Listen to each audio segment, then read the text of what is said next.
Hello, Fort Bend ISD. This is Dr. Christy Whitbeck, Superintendent. Welcome to the 2022 Convocation. Today is a little bit different. We are focusing on getting back to the basics. No real new initiatives, and we're having our convocation right in your own department or at your own campus. We're not spending the funds to transport you, and most of all, we're trying to give you back the gift of time. So we will have our convocation be shorter and be a little more intimate. And no fancy, expensive speaker. You just got me, and I'm free. So it's going to be a great year. Can't wait to work with you. Welcome to Convocation 2022.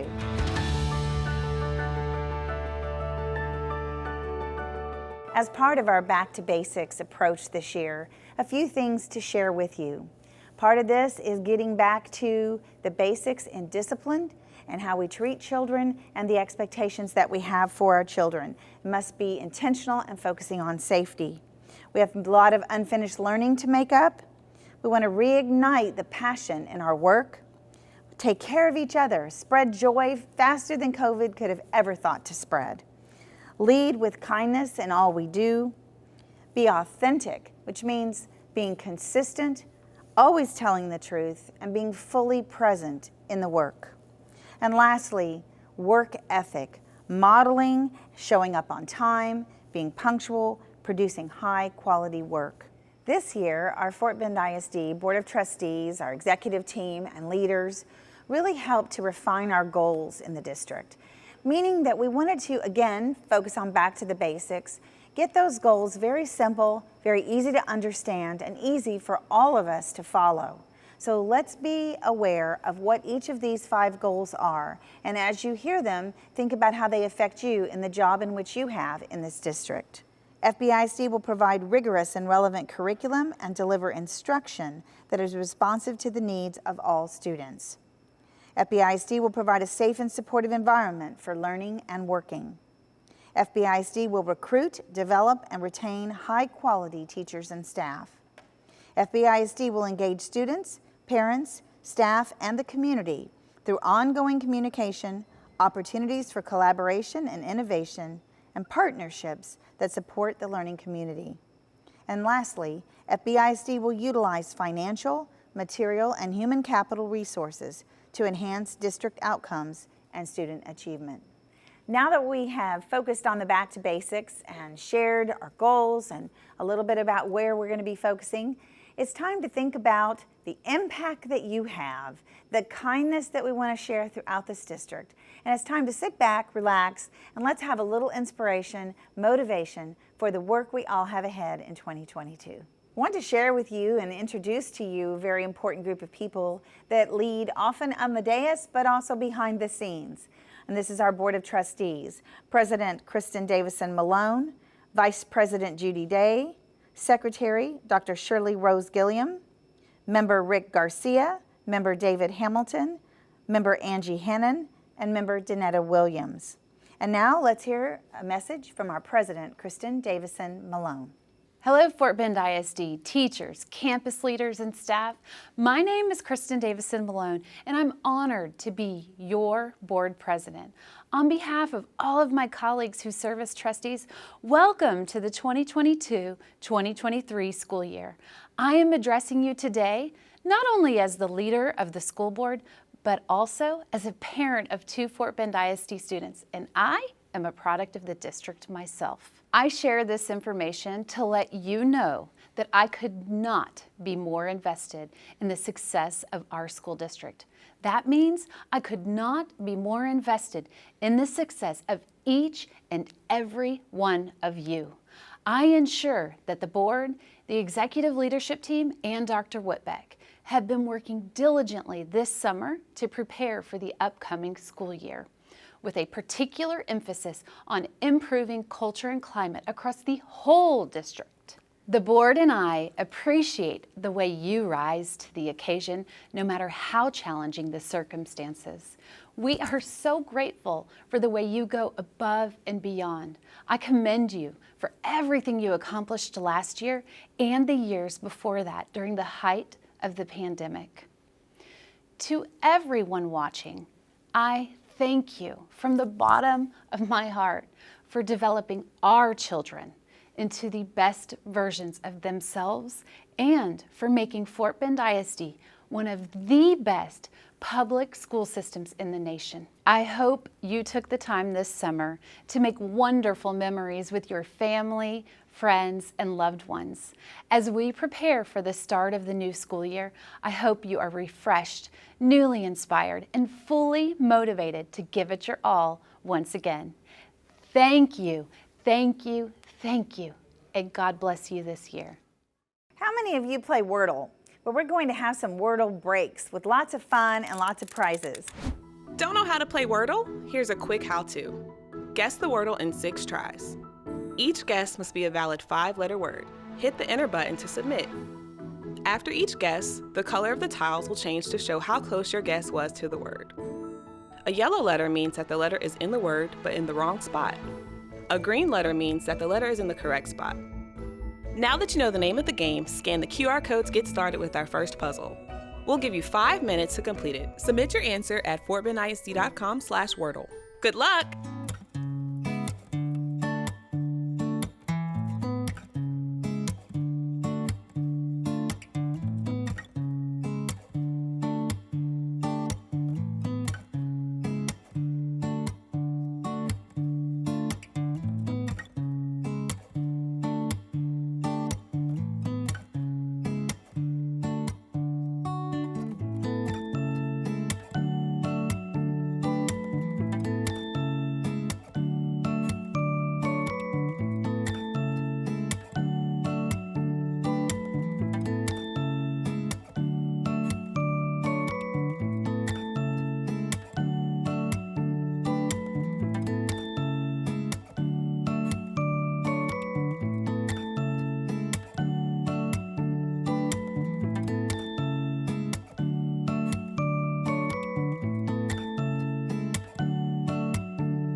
All right, we're halfway there.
30 seconds left.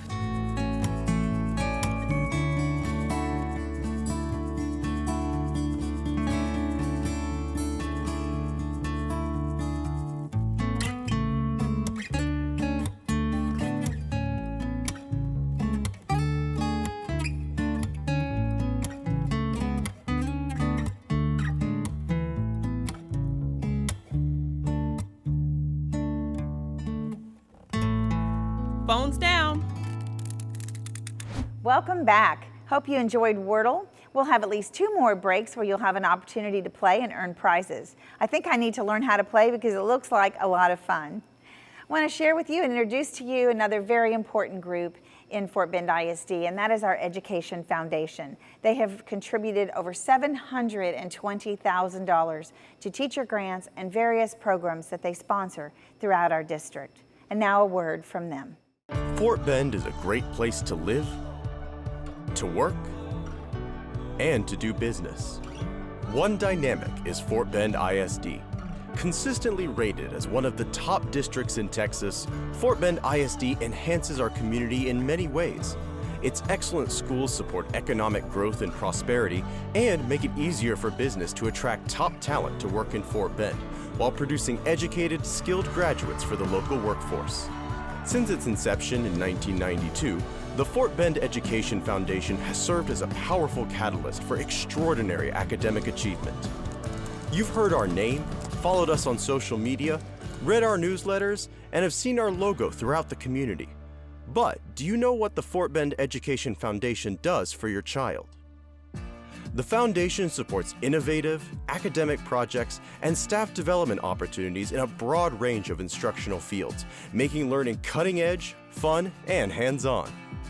But the demands on school districts today are enormous, and budgets can't always keep pace with the individual requests of classroom teachers who want to make innovative education a reality for their students. Each year, the foundation receives hundreds of applications representing every school in the district. Every proposal undergoes an extensive review process by the foundation's board of directors to ensure that strict criteria are met. The number of grants funded each year is limited only by the amount of money raised by the foundation. Funds raised from generous local businesses and individuals are channeled with expert precision directly into classrooms, where talented students are teamed with inspired educators to achieve levels greater than anything they thought possible. Let's look at a few recent programs funded by the Fort Bend Education Foundation. Engineering Academy students at Elkins High School are a step above the rest, learning and applying concepts on virtual robotics programming. Using VEX V5 classroom kits and tools, the students make simple to complex machines with versatile functionality. Who said high schoolers have a hold on robotics? Youngsters at Cornerstone Elementary are learning to code iRobots to support STEM learning. They explore virtual environments, simulations, and models to develop digital products. Sugarland Middle School students are thinking like scientists. Using lab aid kits and other tools, they're identifying chemical reactions, modeling and investigating watersheds, making topographic maps, and completing other hands-on activities. Consider the sound of a xylophone. Once novice players, these Ridgemont Elementary students are becoming expert performers, as well as collaborative team members and lifelong learners, while developing a love of music. The Fort Bend Education Foundation also provides new teacher gifts to teachers beginning their careers, enabling them to outfit their classrooms from day one. These are just a few of the thousands of grants funded to date by the Fort Bend Education Foundation. Each grant is the result of the generosity of our local community, businesses, and individuals who support the foundation through donations and participation in fundraisers. Providing opportunities to enrich and enhance the quality of education for all Fort Bend ISD students is the winning formula of the Fort Bend Education Foundation. Thank you, Education Foundation. Thank you, Education Foundation. Thank you, Education Foundation. Elevator 2 says stop. Thank you, Education Foundation. Thank you, Education Foundation. Will you consider the type of education you want for your child and join our community of donors? The stakes are high, nothing short of the future.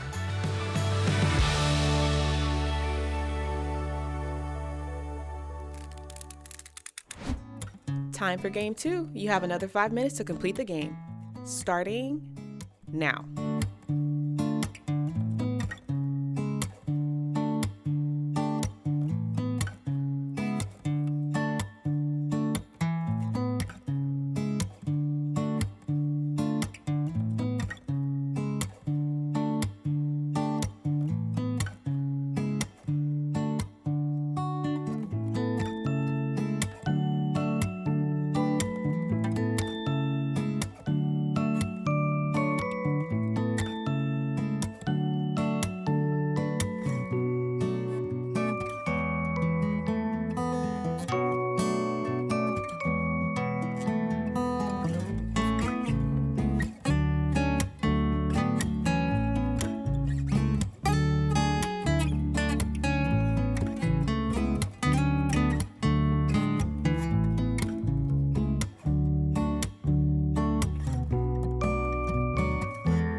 All right, put the dictionaries away.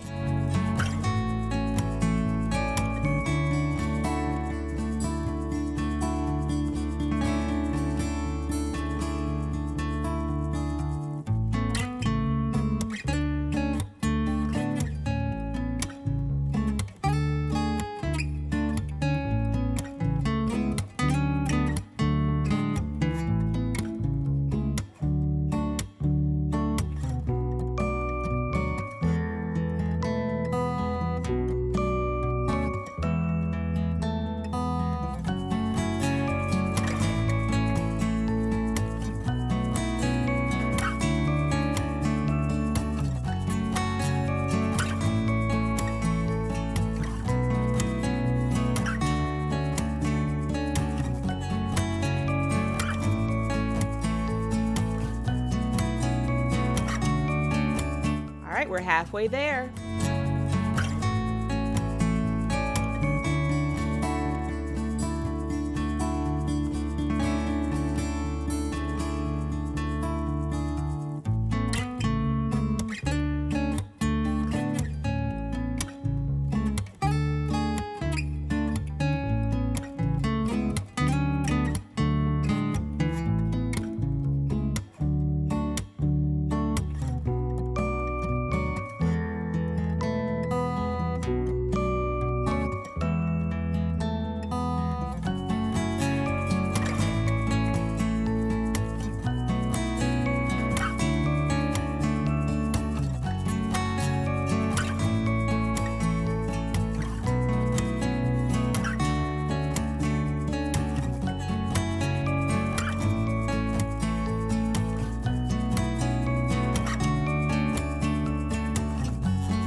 At this point, you either got it or you don't.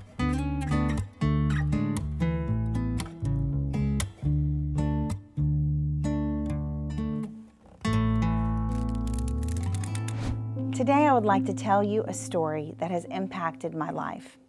As you see this picture of David Vedder, this is a story that you may have heard of. It was actually famous. There was even a movie about it, but it's been a while.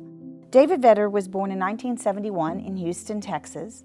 And in this picture, you see him with doctors. He was born with a rare disease called severe combined immune deficiency. Basically, he had no T cells, no ability to fight infection. And so he was placed in a bubble upon birth because the doctors knew that there was a chance he would have this because the family had already lost a son prior. He lived in this bubble for 13 years while his parents would visit. He was actually originally from the Woodlands, and there is a school there called David Elementary in his honor. He had an opportunity for a cure through a bone marrow transplant, and at 13 years old, David received that bone marrow transplant, but there was a virus hidden within the bone marrow that the doctors weren't aware of at that time. And so David passed away in 1984. Well, in my life, I would have never expected to have any intersection with the David story until my son Taylor was born in 1991.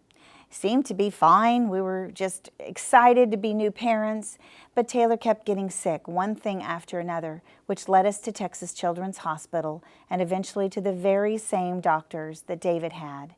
And I remember vividly when Dr. Shearer told us that our son had severe combined immune deficiency. We were shocked. How could this be? We have nothing like this in our family. What did we do wrong? We were full of all the emotions that any parent would be. But Dr. Shearer was honest with us, and he told us that there were no more bubbles and that our only chance was to have a bone marrow transplant. But because we did not have a sibling that was a perfect match, we didn't have a sibling at all, it had to be a parent, and a parent is not a perfect match. So our best chance was 50-50 of survival, but not of a normal life. Of course, we prayed about it. We put our faith in our doctors, and we moved forward with the only chance that we had. And Taylor received a bone marrow transplant, and you can see the picture there. We were very young in 1991, and we were grateful for at least a chance. And we took it, and it worked. Only it didn't work perfectly, as the doctors told us. There were always problems especially with Taylor's lungs, but failure to grow, lots and lots of problems. Doctor visits, IVs, surgeries. But in 1996, our family grew. Taylor had always wanted a baby sister, and we had our daughter Callie, and he loved her so very much. You can see this note here that he wrote on her graduation day where he talked about throwing pennies in a fountain. It was at an old Mexican restaurant called Marco's, and we used to go, and he would throw pennies in and wish for a baby sister. And of course, he says to her there that he's so grateful that it was her. There was a forever bond between them, and my family grew, and life was good. And then in 2006, tragedy struck my family, and my husband Tom was killed instantly in a car accident. I was at the time, I had just opened a new high school, Seven Lakes High School. Taylor was 15, Callie was 9, and I was halfway through the doctorate program at Texas A&M. So we got up, we put our feet on the floor, and we did the very best that we could. I put the doctorate on hold. I moved to a smaller house that I could afford as a single parent. Life went on, and the three of us went on about our business of school and work. Taylor graduated from high school and from Texas State University. And shortly after that, he had some setbacks in his health. But again, we were a family of three, and we were strong. And then one day, the worst day of my life, September 17th, 2015, my son passed away. He had an artery rupture in his lungs, which, as I had shared, were his weakness. And I had an opportunity to visit with him that day. This was unexpected. I was serving as your deputy at that time. And the things that my son said to me allow me to know that I live with no regrets, that I did the very best that I could for him. And it is a part of my life that there will never be anything to fill. It's something you can't quite describe. And I would not wish this on any parent. But we learn from everyone that has impacted us. And my son, in his 24 years, impacted me and many others. And I want to share with you 8 things that I learned from that and from him, and how we then transfer that to our work in Fort Bend ISD.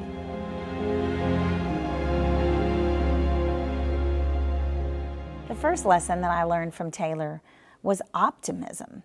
Despite all that he went through, monthly IVs, continual shots, having to always endure some kind of sticker pain, he still had an optimistic attitude. And I remember explicitly how he would think about, it's going to be okay. We're going to get past this. This is temporary. This is a temporary stick, a temporary pain. We're going to move on. And I am so grateful for his influence on me when I think about optimism and how he looked at the glass half full. I want you to hear from Robin Cox, Elementary Teacher of the Year, as she speaks to optimism from her lens. And my conversation with Ashley, valedictorian at Travis High School. Optimism is one of those qualities we all strive to infuse in our daily lives. It is normally met with that age-old question, is the glass half empty or is it half full? I spent the first half of my life always working towards being that glass half full kind of person.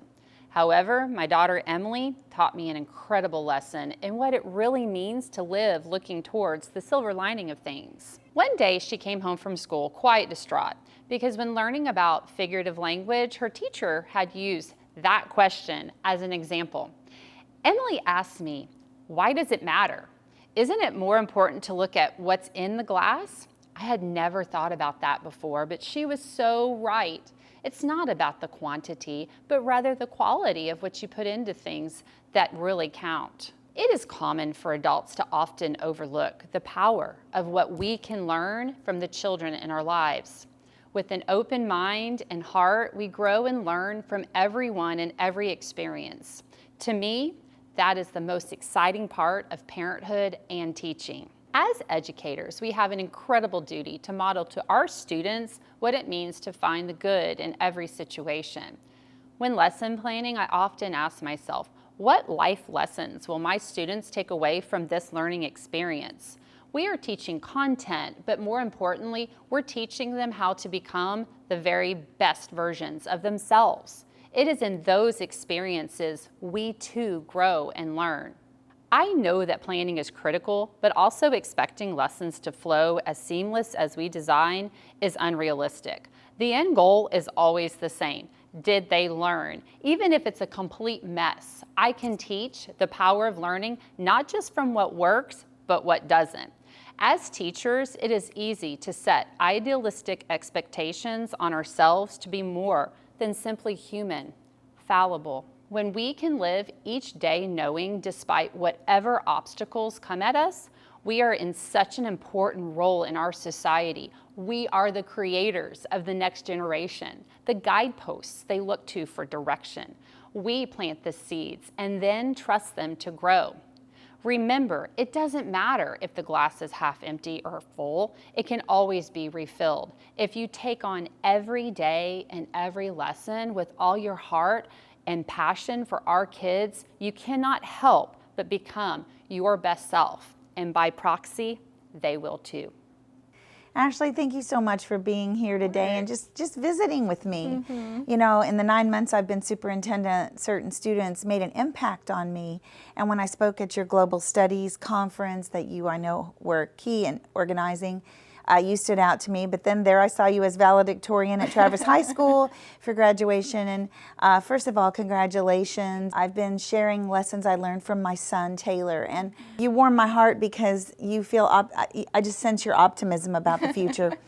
Who's taught you to be optimistic? How did that happen? Oh my goodness, I don't know.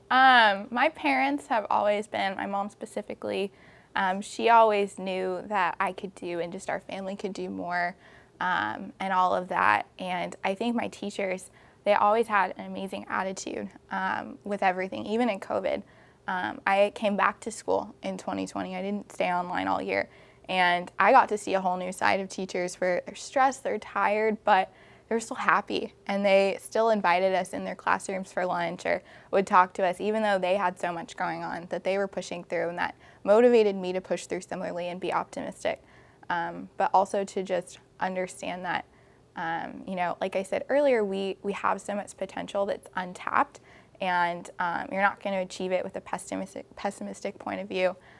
So to just keep pushing on, having the grit to do it, and optimism has helped me to believe in my fullest potential and achieve it. So I really appreciate all that you all are doing and all my teachers, and I will never forget Fort Bend. Thank you. Great. While I was out and about at campuses this past year, multiple students stood out to me, but one in particular reminded me of optimism, and that was Jedediah from Bush High School. He's an accomplished athlete, accomplished theater student, academics are high, amazing student, but what's really impacted me was his attitude. So I had an opportunity earlier to have a conversation with him. So listen to the words from Jedediah. Jedediah, thank you for visiting with me today. Well, As we've talked about, I've met a lot of different students while I've been in Fort Bend, and you really stood out to me. And first of all, you're very accomplished. I mean, I remember first meeting you when you had the kindness of walking me to my car after I saw In the Heights at Bush High School. Saw you at one act play for the championship. I saw you at the signings for athletics because you had options to go to college. So tell us a little bit about where you're headed, your future. yes, I will be attending University of Texas Rio Grande Valley on a track scholarship as well as an academic. And I think I learned earlier that he's had like 11 offers, and that's the one that he thought would serve him best. And a very humble young person, and just so excited about your future. But particularly, what stood out to me beyond your accomplishments was your attitude. You just had this way where you seemed optimistic and positive. So tell us, how does that happen? Really, I feel like it comes from a place of gratitude because I'm very thankful for what I have, especially because I was born in Cameroon, and seeing the living conditions there from visiting and from living, growing up there a little bit, it definitely makes me grateful for what we have here, especially in America. So. Well, what stood out at Bush High School for you that you had to seize, that you felt like was such opportunity? The track and the academic part of it, because I feel like at Bush it's a very home environment, which is great, especially with our principal. She definitely makes us feel at home, like a mother figure. So definitely, always making sure you're acting right there, because Ms. James is definitely on the lookout. On the lookout. Yes, ma'am. Well, it's students like you that energize us, and I thank you for your optimism. Don't ever lose it, even when you reach hard times, because they'll happen, but you'll get past it. We are just so proud of you and so excited to see about what the future brings for you. Thank you. So thank you. Thank you. Yes, ma'am. The next lesson I learned from Taylor was no complaints. I always appreciated about my son that he really just didn't complain much. No matter what he had to go through, he just took it in stride and somewhat accepted it and moved forward to do the best that he could. In his later teens, he was given an opportunity for some experimental treatment with stem cell research at the National Institute of Health. And this picture shows him receiving chemotherapy for what we hoped would really improve his immune system. It didn't work, but he still never really complained. One day, I remember when he was standing in the kitchen, though, he was frustrated, and he said to me, "Mom, I've been dealt a really bad card." And I will tell you honestly that he was 23 years old at the time, and he didn't say bad. And that's okay, because he was right. And I just stood there for a moment, and I said, Taylor, you're right.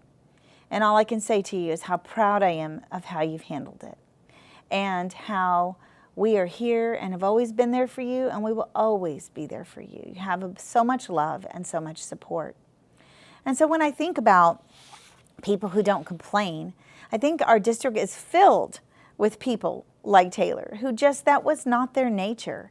And I think about our facilities and auxiliary crew, to be specific.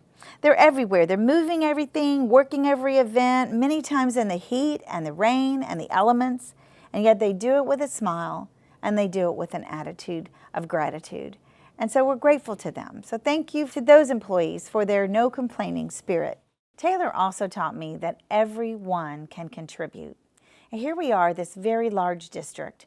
Are we involving our retired teachers, our elderly? Are we involving our community, our faith-based leaders, the people who want to come into our schools and volunteer, and those who want to mentor? We must think broader than just ourselves. I want to share with you that One of the perfect examples of everyone can contribute is extended learning staff member at Pecan Grove Elementary School.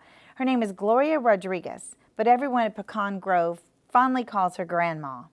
She's worked in extended learning for 25 years, a model employee, a volunteer to work all shifts, even during spring break and summer. She bakes treats for coworkers, takes care of students. She's a loving and kind example that shows everyone can contribute.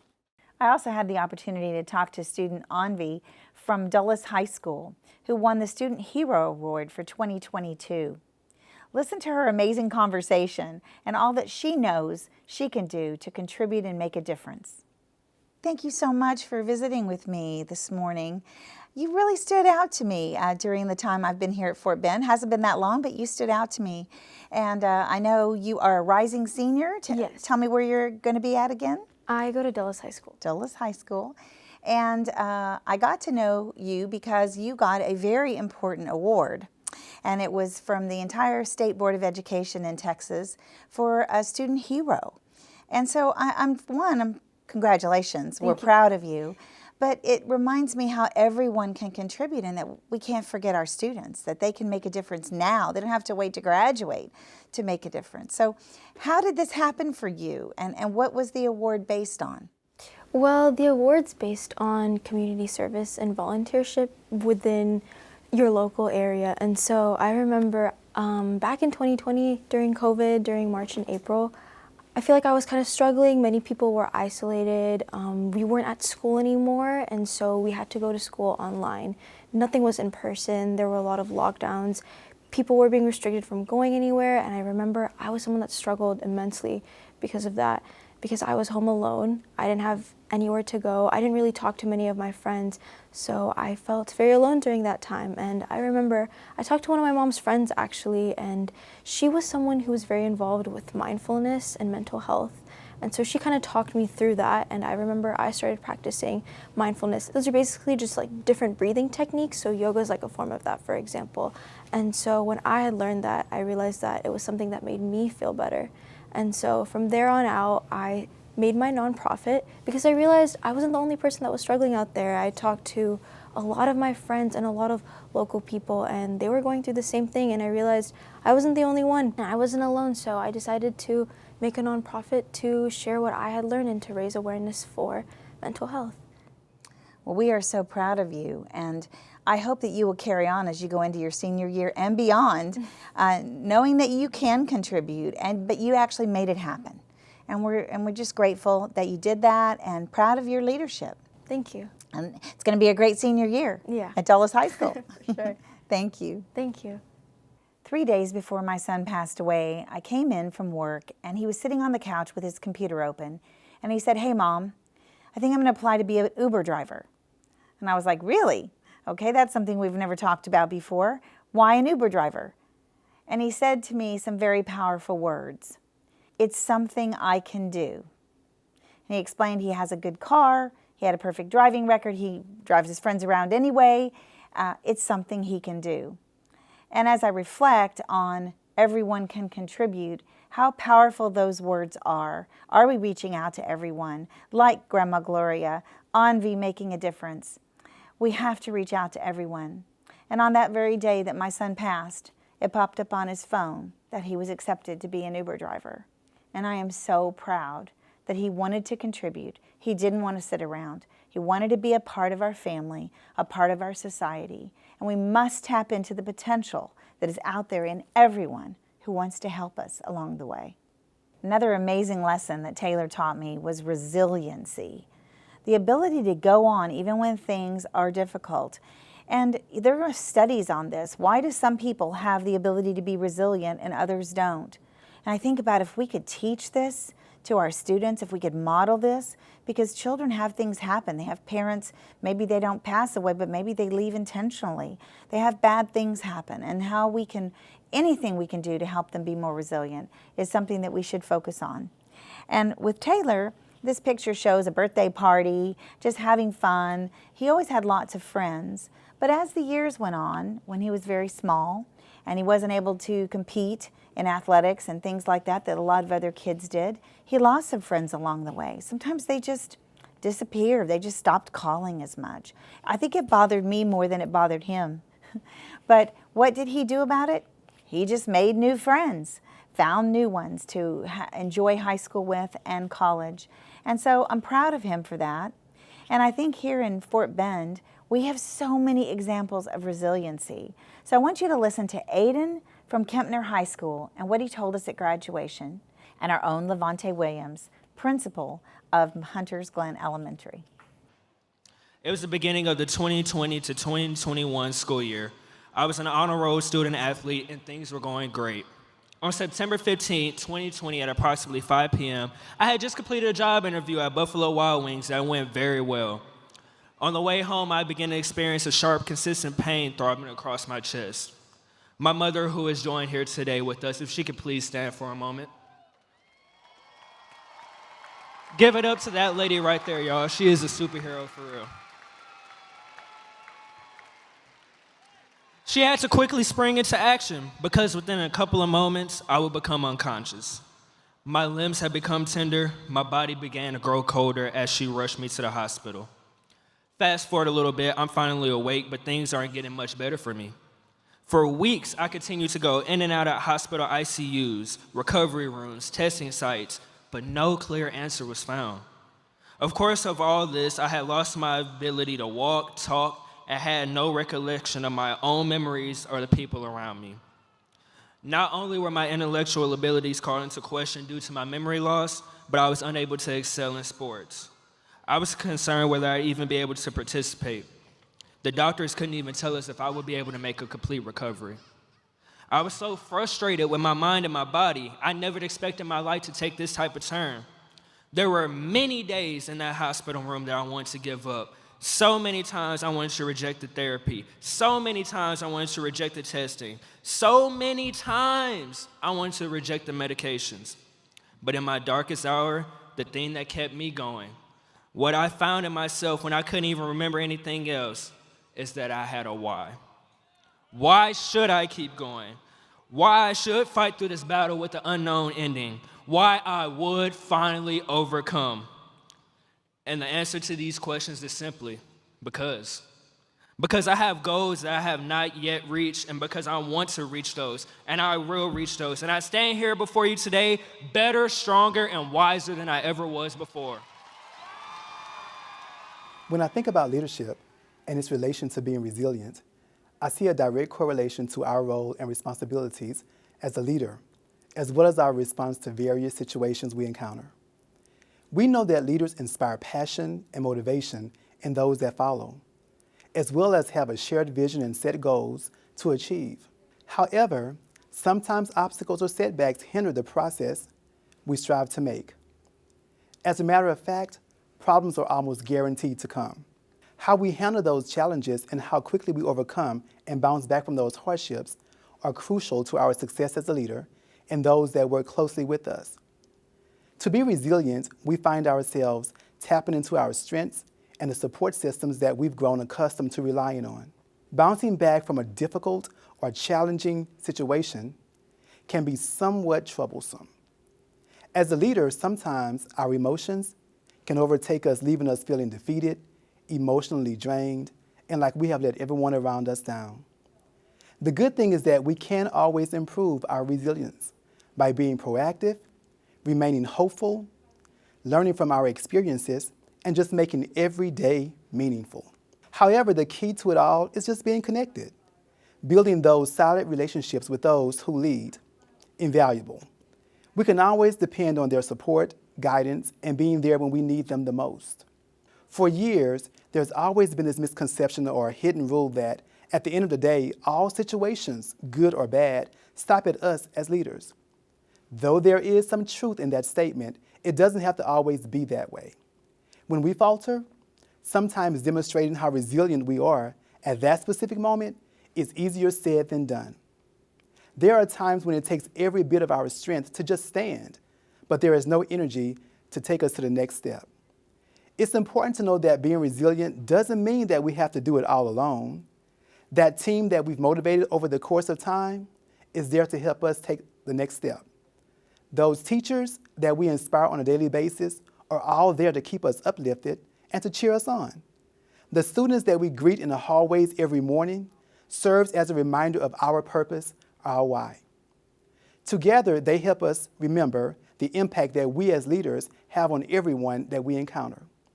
So we rise, be resilient, and try again, not because we somehow found the strength to do so, but because we must walk in our purpose and show gratitude to everyone that allows us to be their leader and support the vision that we have set forth. All right, we saved the best for last. You'll have 5 minutes to complete this game. And go.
30 seconds left.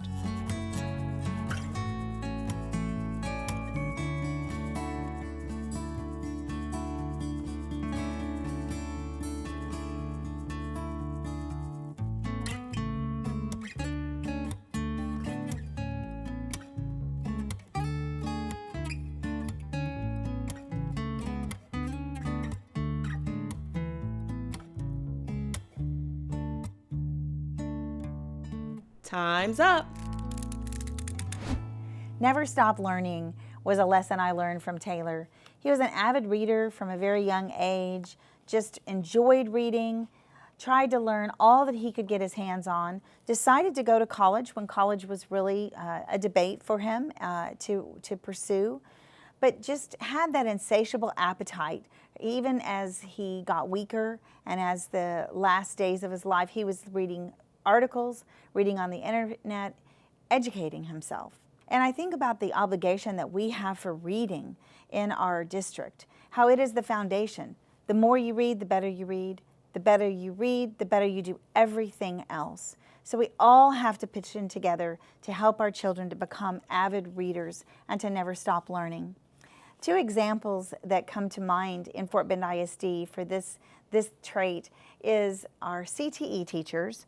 Check them out as they had externships recently with local companies to learn the latest industry trends. They take their experiences back to the classroom and relate it to their students. They never stop learning and they're paying it forward.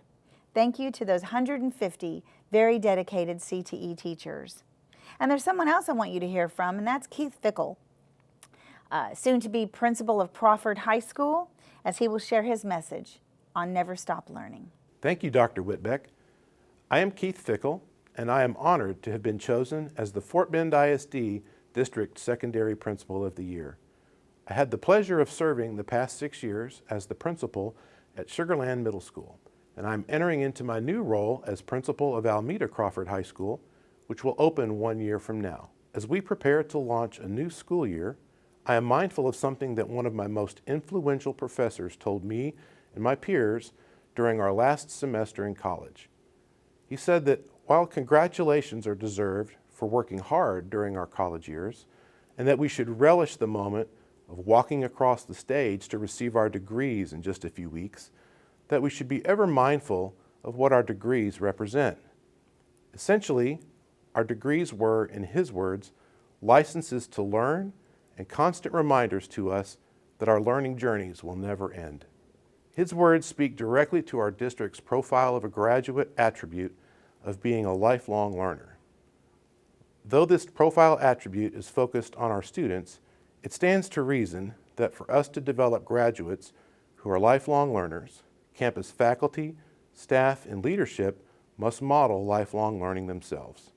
Just as none of us would place much trust in a doctor, dentist, or other healthcare provider who does not engage in ongoing learning, keeping up with new discoveries and treatments, educators must continue to do the same, and for similar reasons, especially as we continue to meet students' unfinished academic learning and social-emotional needs. For me, as I have progressed through my experiences as a campus leader, from department chair to assistant principal to associate principal, and ultimately to principal, I have discovered that learning about the people whom I serve, whether they are a student, staff member, or parent, is crucial.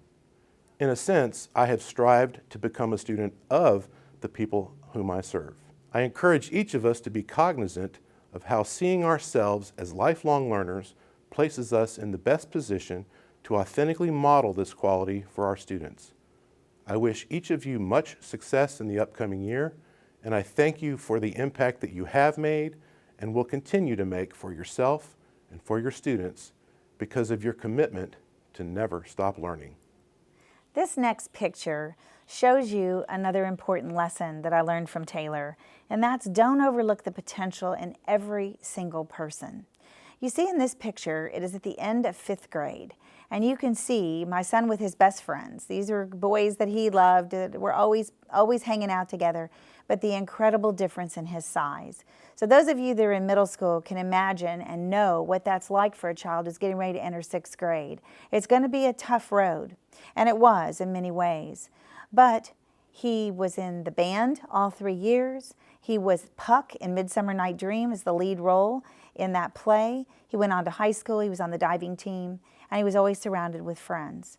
So again, this lesson, what does this teach us?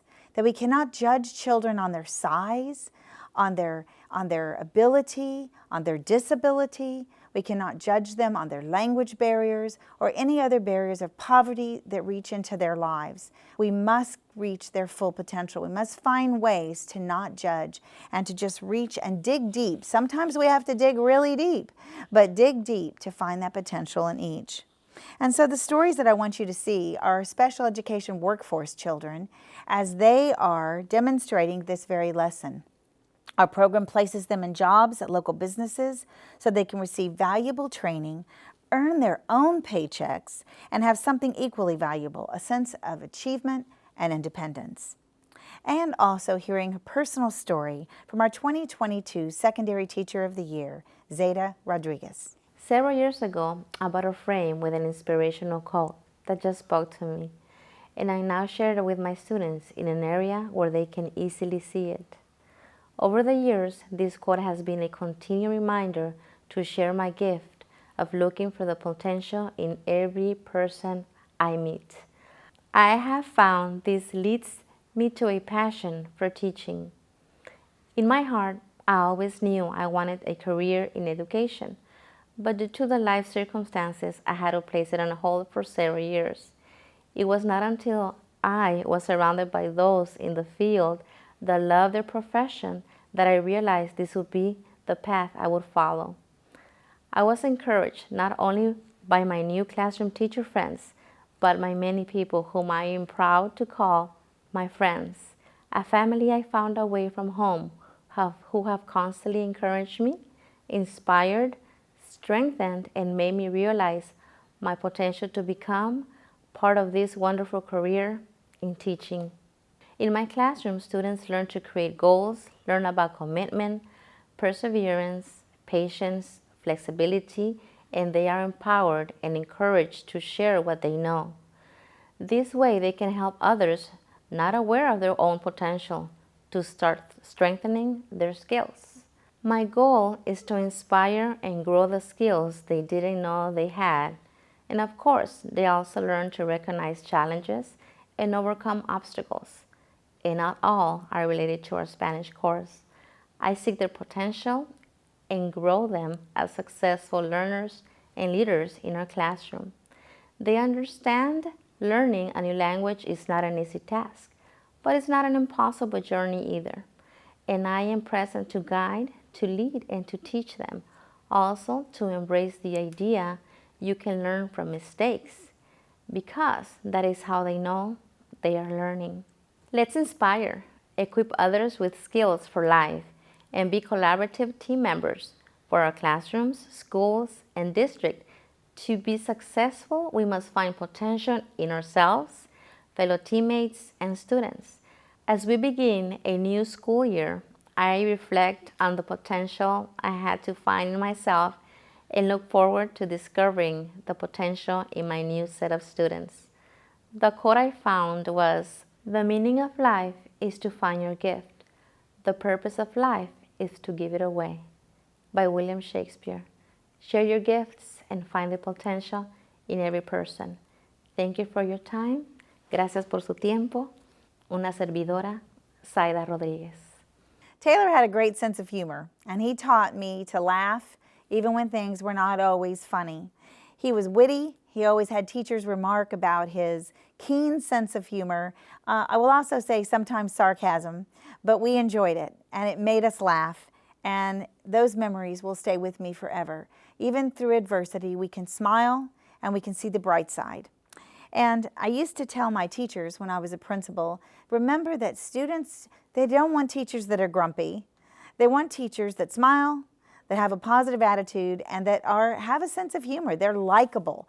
Kids love to be around people that are likable, just like we do.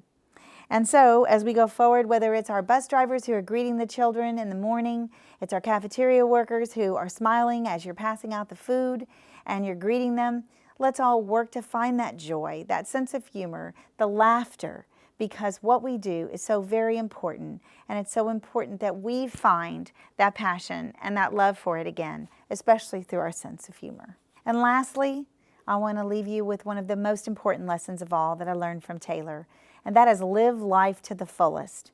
Taylor crammed more into 24 years than many people do in 94.